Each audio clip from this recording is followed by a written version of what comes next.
We bought this abandoned old stone house built in 1800 and we turned it into this little jewel.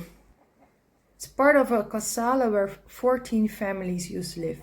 But first, let's get back to the story how it initiated. This is us. We're a Dutch couple and we turned our corporate jobs into becoming farmers and living self-sufficiently.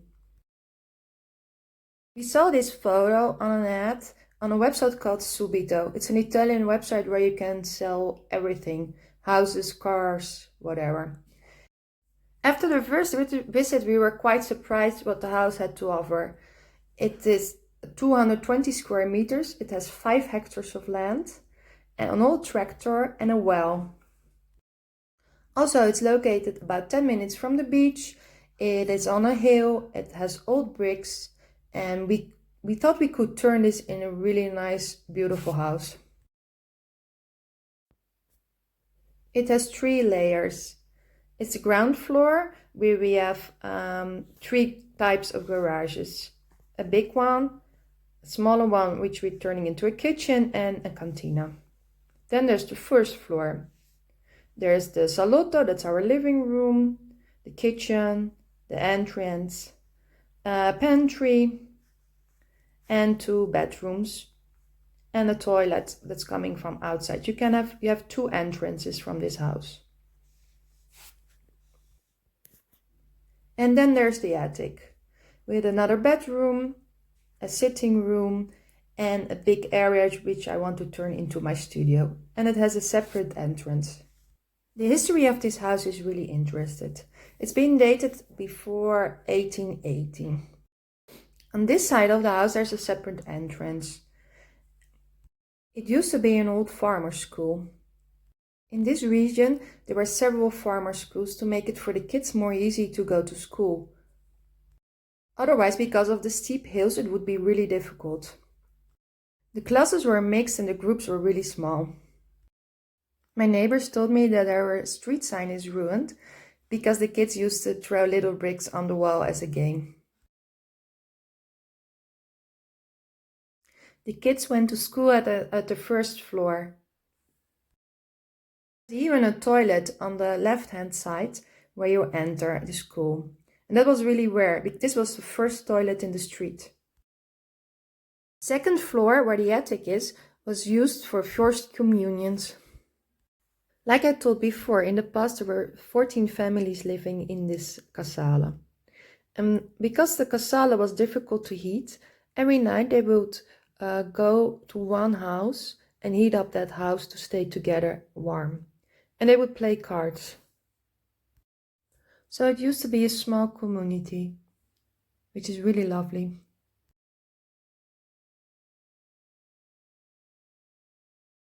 Beside the house we also have 5 hectares of land, which is located on a hill, which you can see on this map. This is the area where the house is. It's 29 and this is the border of our land. It's quite big. There's even a forest in it and some pieces where we planted trees. This is the map where you can see all the particelli with the numbers. We have about 14. So when we went to the notaio, we had to wait a long time when he got through the whole list with all the square meters and for the contract.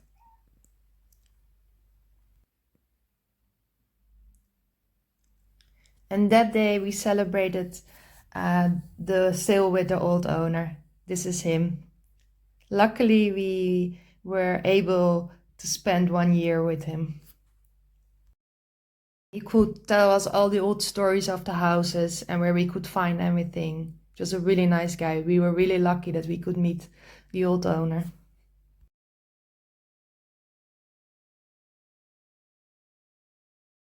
It's a shame that he can't see that we turn it into this beautiful house with respecting all the old details, and yeah, maybe he sees it from another place.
It was quite a lot of work to turn it into this house, because as you can see, there was a cement layer on the bricks. And we tried to do a part ourselves. We did a lot ourselves, but at one point we wanted to become farmers. So we decided to hire a building company, and they did a really good job to turn it into this really beautiful house. At the end, you have to make decisions. Do you want to be a builder for the next 20 years, or do you want to do other things? And we decided we wanted to be farmers. So yeah, you have to be careful with your time. But it's a beautiful house now, and we're really proud of it. And there's still a lot of to do on the inside and on the outside. So in the coming videos, you will see some of our building talents. We also got an old Fiat tractor, which Carlo is using here. This is the first year when we plow the land, and we're doing no dig now. So we only mow the land now about once or twice a year. So we will keep the spontaneous herbs for the biodiversity.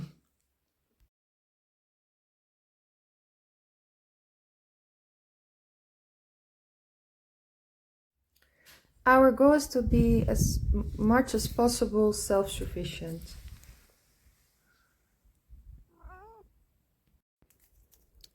So this is our beautiful veg garden.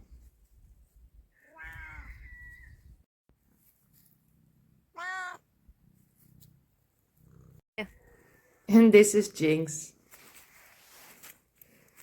Jinx!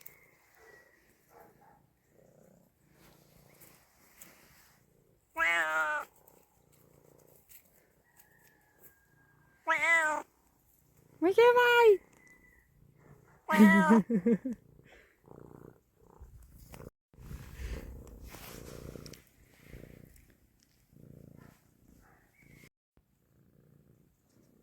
It's December and we still got chili peppers. How lovely. Some salads, fennel, cabbages, leek. We also got our own tunnel to be able to sow a little bit earlier for the tomatoes, peppers, aubergine. And at the moment we just put some cabbages in just to try it out. Some red beets, salad. To see how is the difference between, to be able to see the difference between outside and inside. We've got our own seeds already for more than 5 years. We are against all the Monsanto hybrid variations. We seed everything ourselves and everything is organic. We swap seeds with other farmers, and if you're interested, you can always send me a message. I like to motivate people to have their own seed line and not buying seeds from the big seed producers. Inside our veg garden, we have our own small vineyard, and we're making vino cotto out of it. That's licorice wine. And we also want to make some vino crudo, but that's a more complicated process.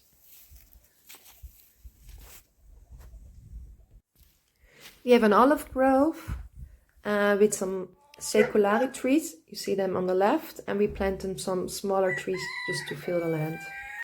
The seculari, yeah, they're about between 50 and some have like 150 years. You can see it in the big trunks. And we have about, let's say, 70 seculari, and we planted about 80 small olive trees.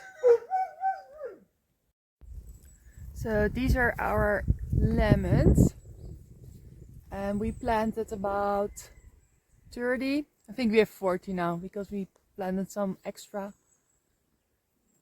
These babies will produce in some years.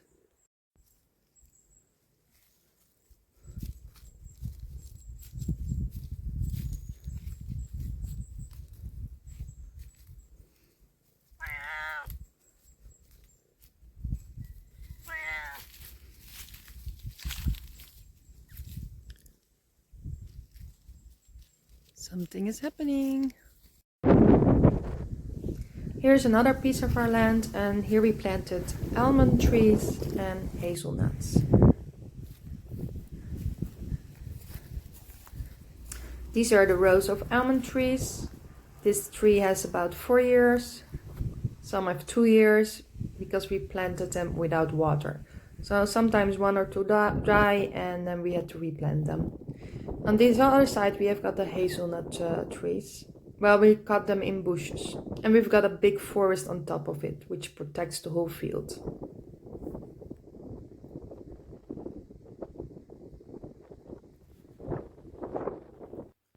This is the well, which is about 40 meters deep, and there are some tubes going to the veg garden. So that is really handy because we have dry summers here and we need water. All the plants we planted without any water system, so they get stronger and more resistant. Especially for the drought periods here. This is a hazelnut. It's already popping up something.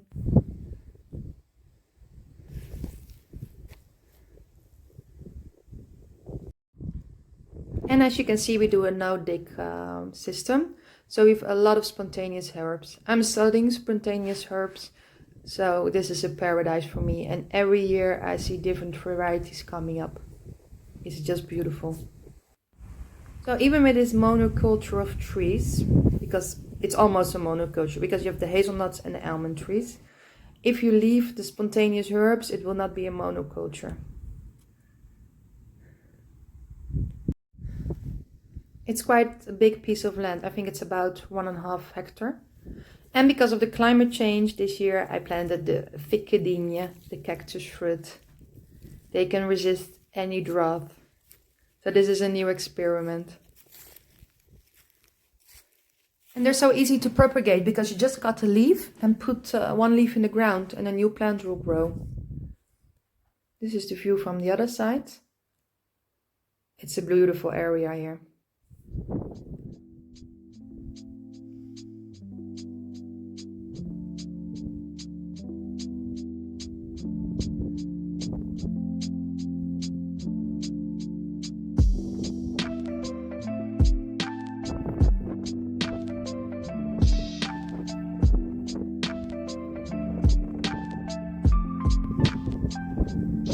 Here we planted about 70 new olive trees, and one part is 2 years old and the other part 4 years.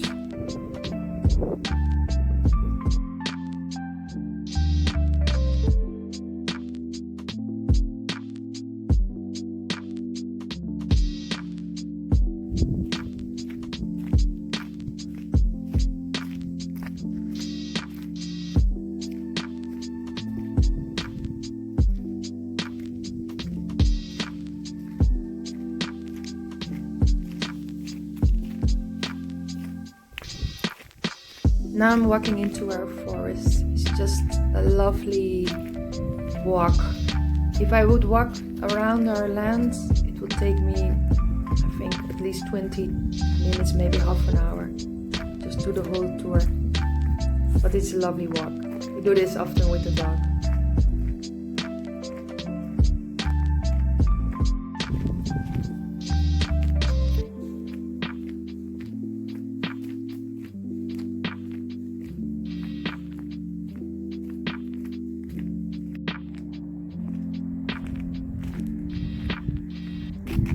And then there's this massive oak tree in the middle of the road. Probably the tree was here before the road.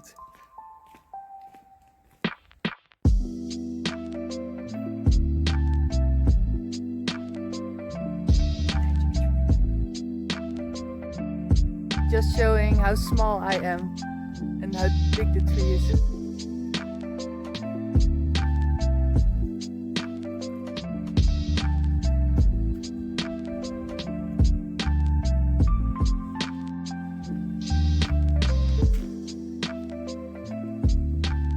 Massive.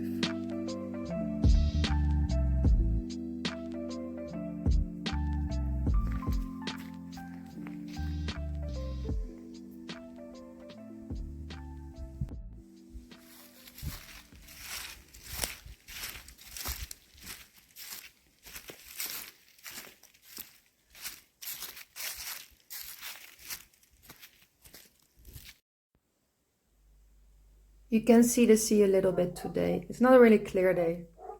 You can see the sea from this piece of land and from our house.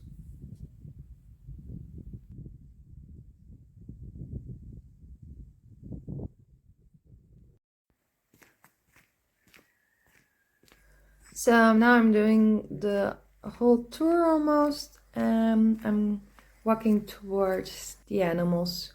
We've got plenty of animals, some chicken, and a lovely dog, some cats, bunnies.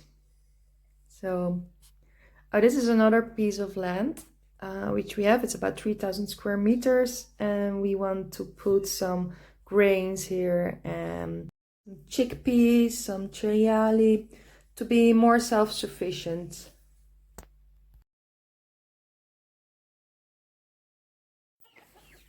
And this is Blue, such a sweet dog. Ze hebben een nose. Guards our chicken. Een big nose. Ja.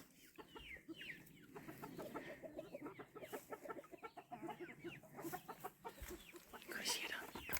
Kom.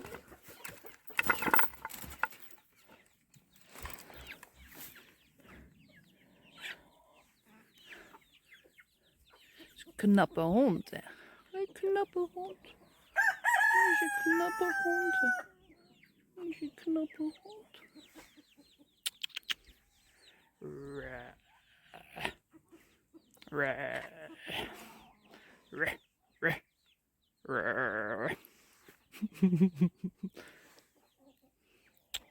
Nee, ja. It's a sweetie pie. It's a sweetie pie. It's a sweetie pie.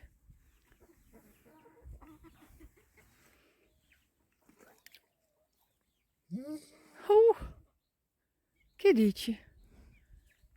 Kiddietje.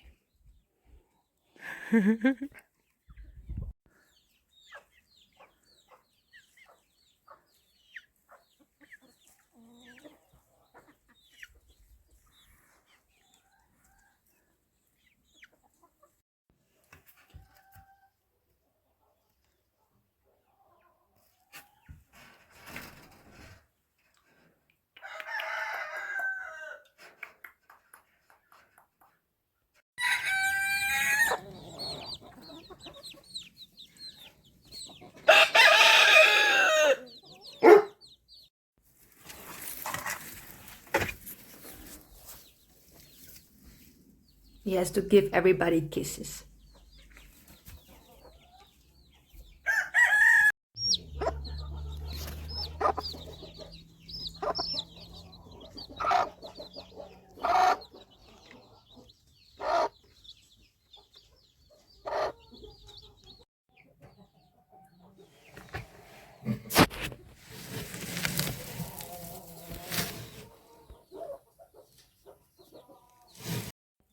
Wat heb je gedaan, hè?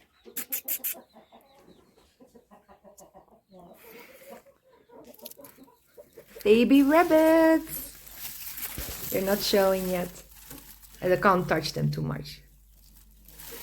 I will leave them.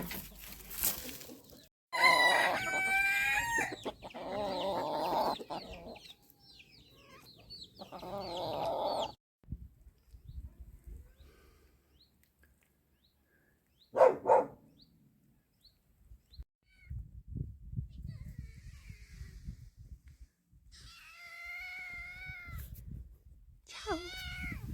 Ciao.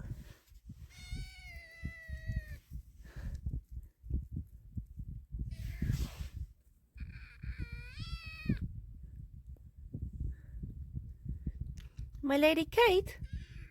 My Lady Kate. My Lady Kate. Coco. Coco. Marley, ciao.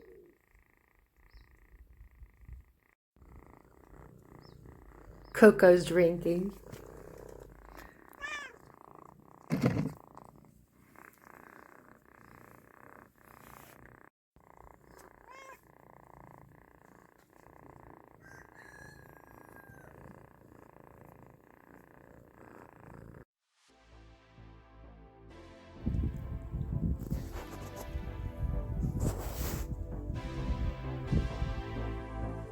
So this is us. Just a couple who changed their lives 360 degrees and trying to live self-sufficiently, organic, and yeah, making a bit of fun in the meantime. If you want to follow us, please subscribe.